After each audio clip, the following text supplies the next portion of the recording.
I didn't plan on staying in the cabin overnight, but here I was, alone, miles from the nearest road, with nothing but the sound of the wind rattling the window panes to keep me company. It was late October, the kind of cold that clung to your bones even through layers of clothing. The forest outside was thick, shadows weaving in the moonlight like silent, watchful creatures. I'd come here to escape, to disconnect. The week had been relentless, emails, calls, deadlines, and I thought a night in this old abandoned cabin would quiet the noise inside my head. The place was supposed to be empty, at least according to the rental agreement, with no cell signal and no neighbors within walking distance. The perfect isolation. By twilight, I had unpacked just enough to make the wooden floor creak underfoot like a second skin. The cabin smelt of damp wood mixed with faint traces of smoke and something else, something I couldn't place. A hint of something stale like the residue of forgotten memories. As night fell, the silence felt less like a comfort and more like a pressure, thick and heavy. I tried lighting the old fireplace, but the dry wood refused to burn. Not for lack of matches, but as if the cabin itself resisted. The shadows inside deepened, stretching long fingers across the walls. Hours passed. Outside, the wind whispered continuously, sometimes in urgent bursts, sometimes as a drawn-out sigh. I told myself it was just the wind, or my imagination, but my skin prickled whenever I heard noises that didn't belong. A faint scraping at the doorframe, a sigh beneath the floorboards, or the distinct sound of footsteps landing in soft dirt just beyond the window. I convinced myself I was being silly, the kind of fear that creeps in when you're utterly alone.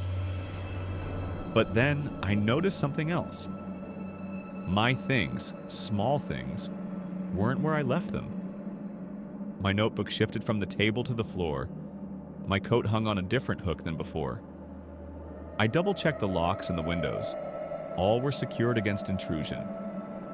There was no one else here.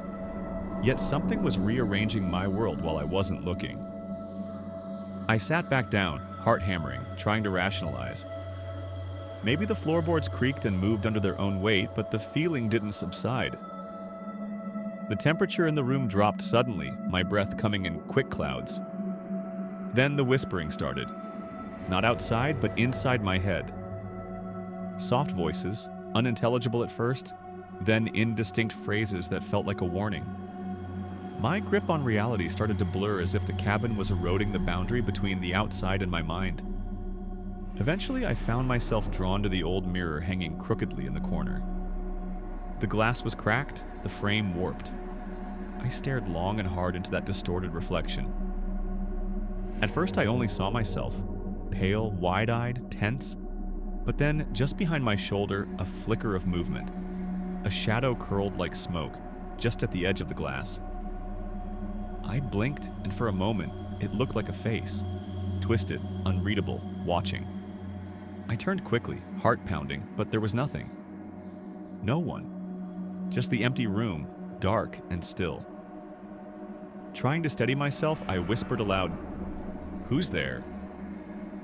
The silence answered nothing. Sleep was impossible. I sat by the window until the gray hints of dawn seeped through, until the forest shadows lost their sharp edges and became less menacing. The sun rose slowly, revealing the cabin in a softer light. A simple old building that seemed no different than any Saturday morning back home. Packing up, I took one last glance around, ready to leave. That's when I saw it. My notebook open on the table, a page turned with a message I hadn't written. In shaky handwriting, words I'd never put down spelt out. "You were never alone." I left immediately, feeling the weight of those words pressing behind me. Driving away, the forest swallowed the cabin whole in its stillness once more. No one else knew what happened that night, and maybe it was better that way. Because some places don't just trap you, they whisper your own fears back until you don't know where you end and the darkness begins.